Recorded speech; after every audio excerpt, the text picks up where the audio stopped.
Their words, my words. Talk is cheap, but it's all we got because practice is closed. It's the Hodgepodge.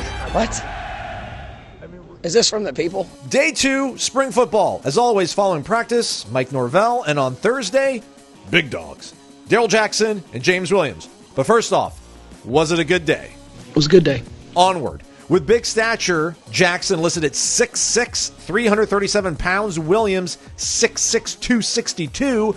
Comes big roles. Mike Norvell clear-spoken when asked what he's seen thus far from these two players. I think both those guys, you feel their ownership.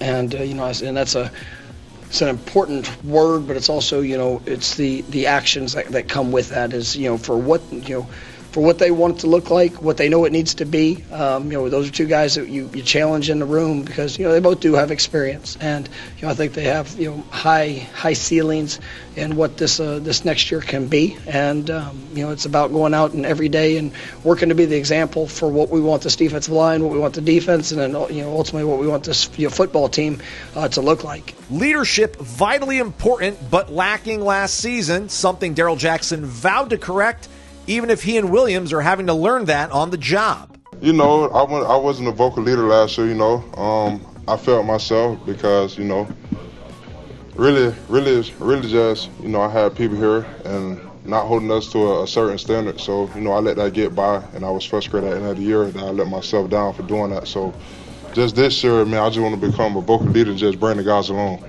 It's not something I'm used to, definitely new territory. At Nebraska, we had the same group and, a really strong group of leaders. So, I'm trying to adjust to that, but, D-Jack is really helping me with all of that, and I really think that, we're going to be a really good 1-2 punch. I think the chemistry that we're building is really good right now, and, obviously I'm learning a lot from him because he's seen, good leaders before that, so.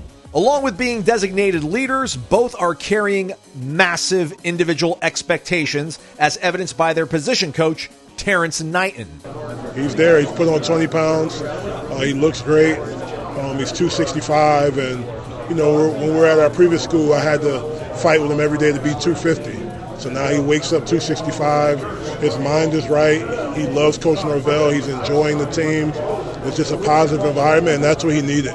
And obviously, me and him have a special bond. He's had his challenges in his personal life, so it was a certain surrounding that he needed to be successful, and it's the perfect place for him. But James is an every down player, and if he goes out and have the year I expect him to have, then he won't be here longer than a year.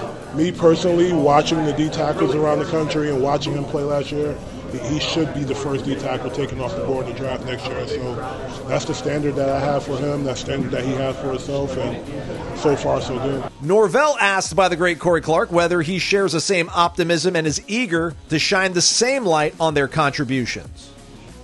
When Darrell Jackson was going through the decision, he declared early. Oh man, the conversation I had with Coach Norvell was basically, man, be desperate to come back.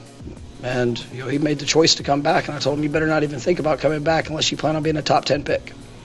But that's going to be the expectation. Now, you got to go live it. You got to go do it. It all sounds good. I mean, we can sit there and talk about expectations. I've seen expectations where it's not, and then I've seen guys with no expectations that become. So you've got to make it happen. It's a team game, though. The offense will have to pull an enormous amount of weight after their struggles in 2024. In fact, a coach and a player have thrown around a really lofty goal. We're going to be the best offense in college football this year.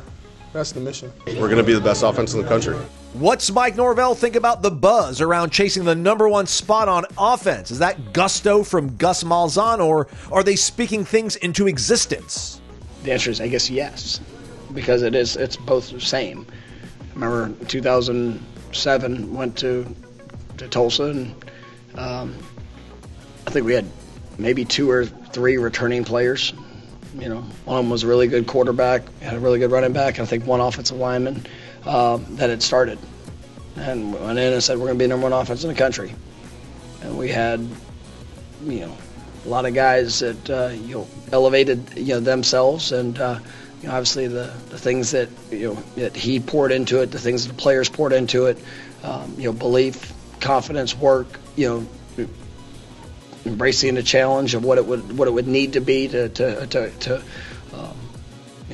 for that to be a reality. And for back-to-back years, we were able to get that done. And, you know, if you had asked at the beginning of it, there had been no expectation of that ever being, you know, even potential. But, you know, guys get to make a choice for what they believe they can do. And, you know, I know the confidence that he has in, you know, what he's going to ask them to do. And I know the confidence in the ability of the guys that we have. That is a wrap on day 2. Sign up for way more analysis from much smarter people over at Warchant.com for only $1 a week for a whole year. And we'll even throw in a $20 gift card to Garnet and Gold. Who loves you? Noles off tomorrow. Back at it on Saturday. Hit the thumbs up, good people.